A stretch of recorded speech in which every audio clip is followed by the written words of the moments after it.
ओम शांति। आज है बाबा की 25/4/2020 की मुरली।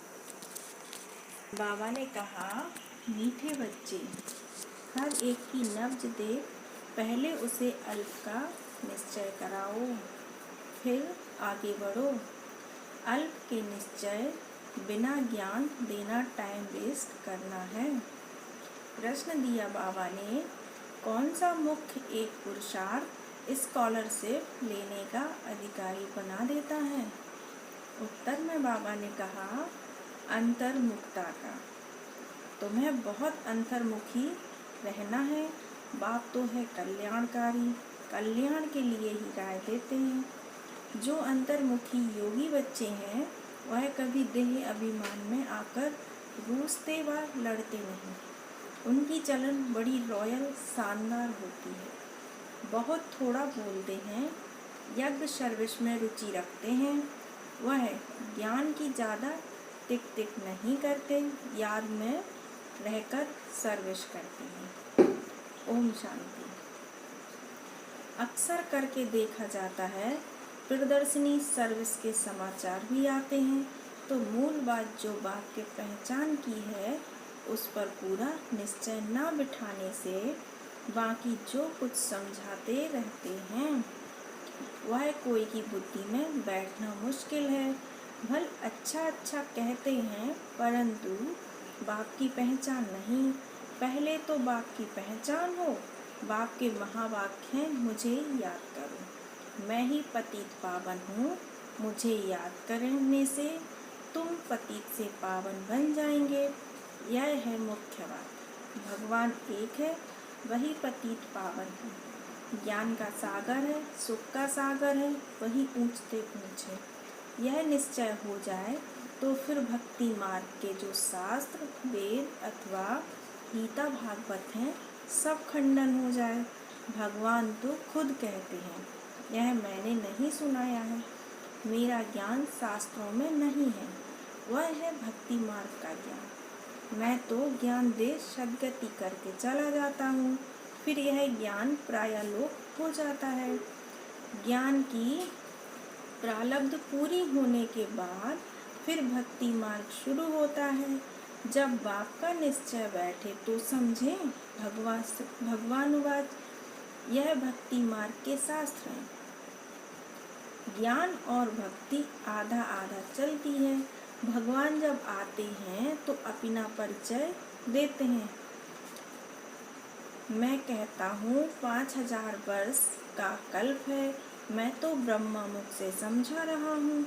तो पहली मुख्य बात बुद्धि में बिठानी है कि भगवान कौन है। यह बात जब तक बुद्धि में नहीं बैठी है तब तक और कुछ भी समझाने से कुछ असर नहीं होगा। सारी मेहनत ही इस बात में है। बाप आते ही हैं कब्र से जगाने। शास्त्र आदि पढ़ने से तो नहीं जगेंगे। परमात्मा है ज्योति स्वरूप, तो उनके बच्चे भी ज्योति स्वरूप हैं, परंतु तुम बच्चों की आत्मा पतित बनी है, जिस कारण ज्योति बुझ गई है, तमो प्रधान हो गए हैं। पहले पहले बाप का परिचय न देने से फिर जो भी मेहनत करते हैं, ओपिनियन आदि लिखाते हैं, वह कुछ काम का नहीं रहता, इसलिए सर्विस होती नहीं है। निश्चय हो तो समझो बरोबर ब्रह्मा द्वारा ज्ञान दे रहे हैं। मनुष्य ब्रह्मा को देख कितना मूझते हैं, क्योंकि बाप की पहचान नहीं है। तुम सब जानते हो भक्ति मार्ग अब पास हो गया है। कलयुग में है भक्ति मार्ग और अब संगम पर है ज्ञान मार्ग। हम संगम युगी राजयोग सीख रहे हैं, दैवी गुण धारण करते हैं नई दुनिया के लिए। जो संगम युग पर नहीं, वह दिन प्रतिदिन तमो प्रधान बनते ही जाते हैं। उस तरफ तमो प्रधानता बढ़ती जाती है, इस तरफ तुम्हारा संगम युग पूरा होता जा रहा है। यह समझने की बातें हैं ना। समझाने वाले भी नंबरवार हैं। बाबा रोज पुरुषार्थ कराते हैं, निश्चय बुद्धि विजयंती। बच्चों में टिक टिक करने की आदत बहुत है, बाप को याद ही नहीं करते। याद करना बड़ा कठिन है। बाप को याद करना छोड़ अपनी ही तिक तिक सुनाते रहते हैं। बाप के निश्चय बिगर और चित्तों तरफ बढ़ना ही नहीं चाहिए। निश्चय नहीं तो कुछ भी समझेंगे नहीं। अल्प का निश्चय नहीं तो बाकी बेते में जाना टाइम वेस्ट करना है। किसकी नब्ज को जानते नहीं। ओपनिंग करने वाले को पहले बाप का परिचय देना है। यह है ऊंचते ऊंच बाप, ज्ञान का सागर। बाप यह ज्ञान अभी देते हैं। सतयुग में इस ज्ञान की दरकार नहीं रहती, पीछे शुरू होती है भक्ति। बाप कहते हैं जब दुर्गति अर्थात मेरी निंदा पूरी होने का समय होता है तब मैं आता हूँ। आधा कल उन्हों को निंदा करनी ही है। जिनकी भी पूजा करते ऑक्यूपेशन का पता नहीं। तुम बच्चे बैठ समझाते हो परंतु खुद का ही बाबा से योग नहीं तो औरों को क्या समझा सकेंगे। भल से बाबा कहते हैं परंतु योग में बिल्कुल रहते नहीं तो विकर्म ही विनाश नहीं होते हैं। धारणा नहीं होती है। मुख्य बात एक है बाप को याद करना। जो बच्चे ज्ञानी तो आत्मा के साथ साथ योगी नहीं बनते हैं उनमें देह अभिमान का अंश जरूर होगा। योग के बिगर समझाना कोई काम का नहीं। फिर देह अभिमान में आकर किसी ना किसी को तंग करते रहेंगे। बच्चे भाषण अच्छा करते हैं तो समझते हैं हम ज्ञानी तो आत्मा है। बाप कहते हैं ज्ञानी तो आत्मा तो हो परंतु योग कम है। योग पर पुरुषार्थ बहुत कम है। बाप कितना समझाते हैं, चार्ट रखो। मुख्य है ही योग की बात। बच्चों में ज्ञान के समझाने का शौक तो है लेकिन योग नहीं है तो योग बिगर विकर्म विनाश नहीं होंगे। फिर पद क्या पाएंगे। योग में तो बहुत बच्चे फेल हैं, समझते हैं हम 100% हैं परंतु बाबा कहते हैं 2% हैं। बाबा खुद बतलाते हैं भोजन खाते समय याद में रहता हूँ फिर भूल जाता हूँ। स्नान करता हूँ तो भी बाबा को याद करता हूँ। भल उनका बच्चा हूँ फिर भी याद भूल जाती है। समझते हो यह तो नंबर 1 में जाने वाला है मतलब ब्रह्मा बाबा। जरूर ज्ञान और योग ठीक होगा। फिर भी बाबा कहते हैं योग में बहुत मेहनत है। ट्रायल करके देखो फिर अनुभव सुनाओ। समझो दर्जी कपड़ा सिलाई करते हैं तो देखना चाहिए बाबा की याद में रहता हूँ। बहुत मीठा माशूक है। उनको जितना याद करेंगे तो हमारे विकर्म विनाश होंगे। हम सतो प्रधान बन जाएंगे। अपने को देखें हम कितना समय याद में रहता हूँ। बाबा को रिजल्ट बताने चाहिए। याद में रहने से ही कल्याण होगा, बाकी जास्ती समझाने से कल्याण नहीं होगा। समझते कुछ नहीं है।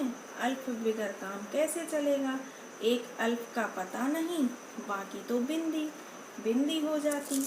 अल्प के साथ बिंदी देने से फायदा होता है। योग नहीं तो सारा दिन टाइम वेस्ट करते रहते।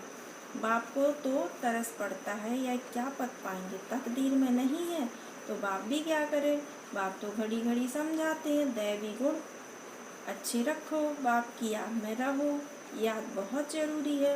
याद से लव होगा तब ही श्रीमत पर चल सकेंगे। प्रजा तो ढेर बननी है। तुम आए यहाँ ही हो यह लक्ष्मी नारायण बनने। इसमें मेहनत है। भल स्वर्ग में जाएंगे परंतु सजाएं खाकर फिर पिछाड़ी में आकर पद पाएंगे थोड़ा सा। बाबा तो सब बच्चों को जानते हैं ना। जो बच्चे योग में कच्चे हैं वह देह अभिमान में आकर रूसते और लड़ते झगड़ते रहेंगे। जो पक्के योगी हैं उनकी चलन बड़ी रॉयल शानदार होगी। बहुत थोड़ा बोलेंगे। यज्ञ सर्विस में भी रुचि रहेगी। यज्ञ सर्विस में हड्डियां भी चली जाए ऐसे ऐसे कोई हैं भी। परंतु बाबा कहते याद में जास्ती रहो तो बाप से लव होगा और खुशी में रहेंगे। बाप कहते हैं मैं भारत खंड में ही आता हूँ, भारत को ही आकर ऊंचा बनाता हूँ। सतयुग में तुम विश्व के मालिक थे, सदगति में थे, फिर दुर्गति किसने की। रावण ने। कब शुरू हुई। द्वापर से। आधा कल्प फिर सदगति 1 सेकंड में पाते हो, 21 जन्मों का वर्षा पा लेते हो। तो जब भी कोई अच्छा आदमी आए तो पहले पहले उनको बाप का परिचय दो।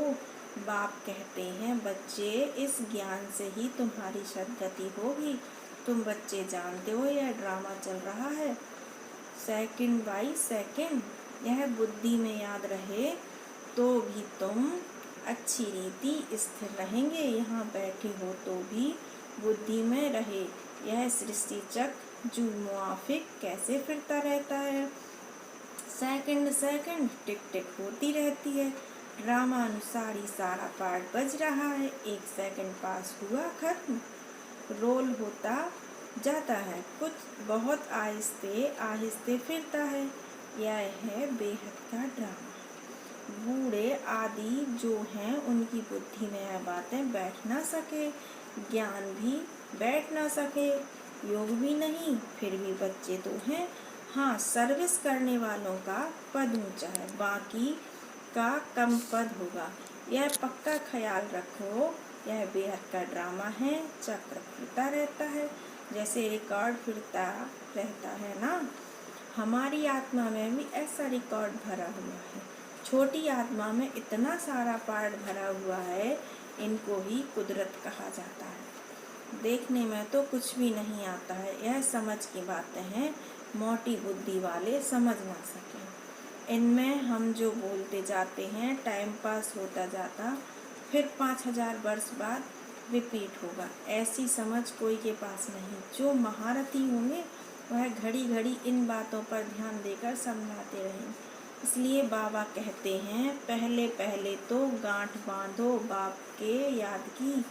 बाप कहते हैं मुझे याद करो। आत्मा को अब घर जाना है, देह के सब संबंध छोड़ देने हैं। जितना हो सके बाप को याद करते रहो। यह पुरुषार्थ है गुप्त। बाबा राय देते हैं परिचय भी बाप का ही दो। याद कम करते हैं तो परिचय भी कम देते हैं। पहले तो बाप का परिचय बुद्धि में बैठे बोलो, अब लिखो बरोबर। वह हमारा बाप है। देह सहित सब कुछ छोड़ एक बाप को याद करना है। याद से ही तुम तमो प्रधान से सतो प्रधान बनेंगे। मुक्ति धाम, जीवन मुक्ति धाम में तो दुख दर्द होता ही नहीं। दिन प्रतिदिन अच्छी बातें समझाई जाती हैं। आपस में भी यही बातें करो। लायक भी बनना चाहिए ना। ब्राह्मण होकर और बाप की रूहानी सेवा ना करें तो क्या काम का। पढ़ाई को तो अच्छी रीति धारण करना चाहिए। बाबा जानते हैं बहुत हैं जिनको एक अक्षर भी धारण नहीं होता। यथार्थ रीति बाप को याद करते नहीं हैं। राजा रानी पद पाने में मेहनत है। जो मेहनत करेंगे वही मुझ पर पाएंगे। मेहनत करे तब रजाई में जा सकते। नंबर 1 को ही स्कॉलरशिप मिलती है। यह लक्ष्मी नारायण स्कॉलरशिप लिए हुए हैं। फिर है नंबर 12, बहुत बड़ा इम्तिहान है ना। स्कॉलरशिप की ही माला बनी हुई है। 8 रतन है ना, 8 हैं, फिर हैं 100, फिर हैं 16,000। तो कितना पुरुषार्थ करना चाहिए माला में पिरोने लिए। अंतर्मुखी रहने का पुरुषार्थ करने से स्कॉलरशिप लेने के अधिकारी बन जाएंगे। तुम्हें बहुत अंतर्मुखी रहना है। बाप तो है कल्याणकारी, तो कल्याण के लिए ही राय देते हैं। कल्याण तो सारी दुनिया का होना है, परंतु नंबर 12 है। तुम यहाँ बाप के पास पढ़ने के लिए आए हो। तुम्हारे में भी वह स्टूडेंट अच्छे हैं जो पढ़ाई पर ध्यान देते हैं। कोई तो बिल्कुल ध्यान नहीं देते। ऐसे भी बहुत समझते हैं जो भाग्य में होगा। पढ़ाई की एम ही नहीं है तो बच्चों को याद का चार्ट रखना है। हमको अब वापस घर जाना है। ज्ञान तो यहाँ ही छोड़ जाएंगे। ज्ञान का पार्ट पूरा हो जाता है। आत्मा इतनी छोटी, उनमें कितना पार्ट है, बंडर है ना। यह सारा अविनाशी ड्रामा है। ऐसे ऐसे भी तुम अंतर्मुखी हो, अपने से बातें करते रहो तो तुमको बहुत खुशी हो कि बाप आकर ऐसी बातें सुनाते हैं कि आत्मा कब विनाश नहीं होगी। ड्रामा में एक एक मनुष्य का एक एक चीज का पार्ट मूंढा हुआ है। इसको बेअंत भी नहीं कहेंगे। अंत तो पाया है, परंतु यह है अनादि। कितनी चीजें हैं, इनको कुदरत कहें। ईश्वर की कुदरत भी नहीं कह सकते, वह कहते हैं हमारा भी इसमें पार्ट है। अच्छा, अच्छा के बाद मीठे मीठे सिकीलधे बच्चों प्रति मात पिता बाप दादा का याद प्यार और गुड मॉर्निंग। रूहानी बाप की रूहानी बच्चों को नमस्ते नमस्ते नमस्ते। हम रूहानी बच्चों की रूहानी मात पिता बाप दादा को गुड मॉर्निंग और नमस्ते नमस्ते नमस्ते। सदा रहेंगे हंसते हंसते हंसते। धारणा के लिए मुख्य सार। तो पहला पॉइंट है, बाबा ने कहा योग में बहुत मेहनत है। ट्रायल करके देखना है कि कर्म में कितना समय बाप की याद रहती है। याद में रहने से ही कल्याण है। मीठे मासूक को बहुत प्यार से याद करना है, याद का चार्ट रखना है। पॉइंट नंबर 2, महीन बुद्धि से इस ड्रामा के राज को समझना है। यह बहुत बहुत कल्याणकारी ड्रामा है। हम जो बोलते हैं व करते हैं वह फिर 5000 वर्ष बाद रिपीट होगा। इसे यथार्थ समझ खुशी में रहना है। वरदान दिया बाबा ने, आपस में स्नेह की लेन देन द्वारा सर्व को सहयोगी बनाने वाले सफलता मूर्त भव। सार में बाबा ने कहा, अभी ज्ञान देने और लेने की स्टेज पास की, अब स्नेह की लेन देन करो। जो भी सामने आए, संबंध में आए, तो स्नेह देना और लेना है। इसको कहा जाता है सर्व के स्नेही व लवली। ज्ञान दान अज्ञानियों को करना है, लेकिन ब्राह्मण परिवार में इस दान के महादानी बनो। संकल्प में भी किसके प्रति स्नेह के सिवाय और कोई उत्पत्ति ना हो। जब सभी के प्रति स्नेह हो जाता है तो स्नेह का रिस्पॉन्स सहयोग होता है और सहयोग की रिजल्ट सफलता प्राप्त होती है। स्लोगन दिया बाबा ने, 1 सेकंड में व्यर्थ संकल्पों पर फुल स्टॉप लगा दो, यही तीव्र पुरुषार्थ है। स्लोगन दिया, 1 सेकंड में व्यर्थ संकल्पों पर फुल स्टॉप लगा दो, यही तीव्र पुरुषार्थ है। ओम शांति।